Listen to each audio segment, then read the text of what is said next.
যুব সমাজকে মাঠমুখী করতে নরেন্দ্র কাপ ফুটবল প্রতিযোগিতার আয়োজন বললেন অর্জুন সিং। আচ্ছা, এবার তোমরা একটুখানি আসো ভাই, একটু বসে পড়ো তোমরা এদিকে। বছর ঘুরলেই বাংলায় বিধানসভা নির্বাচন।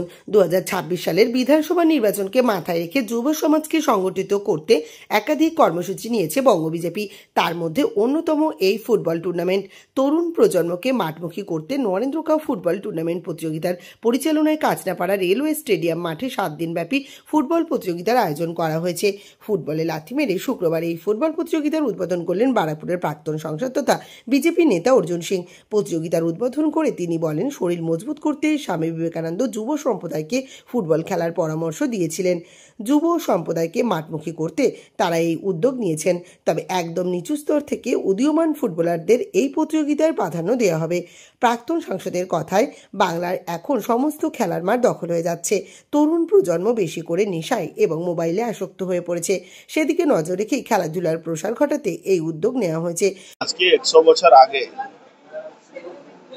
স্বামী বিবেকানন্দ শিকাগোতে যখন বক্তব্য রেখেছিলেন, তখন একটা কথা বলেছিলেন কি, যারা ইয়াং জেনারেশন আছে তাদেরকে মাঠে থাকতে হবে, খেলাধুলার সঙ্গেই থাকতে হবে। সেই সময় থেকে একটা খেলা দিবস হিসাবে আমরা যখন আমাদের দেশ স্বাধীন হয় তখন থেকে এটা চলছে।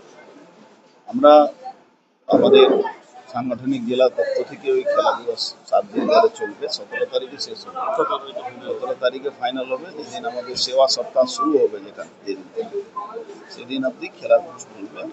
সমস্ত একদম লোয়ার লেভেল থেকে, একদম মন্ডল তার থেকেও নিচে, একদম বুথ লেভেল থেকে যারা খেলোয়াড়রা আছে তাদেরকে আমরা একটু গুরুত্ব দিয়ে খেলার সঙ্গে যুক্ত করছি। এমনি পশ্চিমবাংলায় জানেন খেলার অবস্থা খারাপ, মাঠ নেই, প্রায় মাঠ সব দখল হয়ে গেছে, পুকুর দখল হয়ে গেছে। সেখানে এই খেলাকে একটু বুস্ট আপ করে যদি আনতে পারি যুব সমাজকে, তাহলে যুব সমাজ যে মানে নেশাগ্রস্ত দিকে চলে যাচ্ছে, তারা মাঠমুখী যদি হয় তাহলে সমাজের একটা ভালো হবে। আপনি ইতিমধ্যে দেখেছেন, কালকে একটা আমাদের ঘরের মেয়ে যাদবপুর ইউনিভার্সিটিতে মারা গেছে। কি কারণে মারা গেছে এখন বলতে পারবো না, কিন্তু আমাদের সমাজেরই একটা ঘরের মেয়ে এরকম এই ধরনের ঘটনা ঘটছে। যদি যাদবপুর ইউনিভার্সিটি এমনি ব্যাকগ্রাউন্ডটা খুব খারাপ জায়গা আছে, কিন্তু একটা আপনার ঘরের মেয়ে একটা গেছে।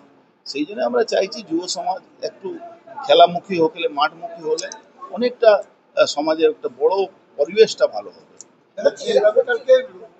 প্রসঙ্গত, টেট উত্তীর্ণ চাকরি প্রার্থীদের বিক্ষোভ ঘিরে বৃহস্পতিবার উত্তাল হয়ে উঠেছিল রাজপথ।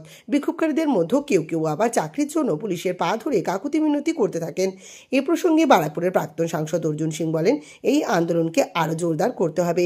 যারা টেট উত্তীর্ণ তারা অষ্টম পাস কিংবা তোলাবাজ পুলিশের পা ধরেছেন, এটা একদম ঠিক নয়। তার দাবি, নিজেদের হকের চাকরি নিজেদেরকে ছিনিয়ে নিতে হবে। আন্দোলনটাকে আরো মজবুত করতে হবে।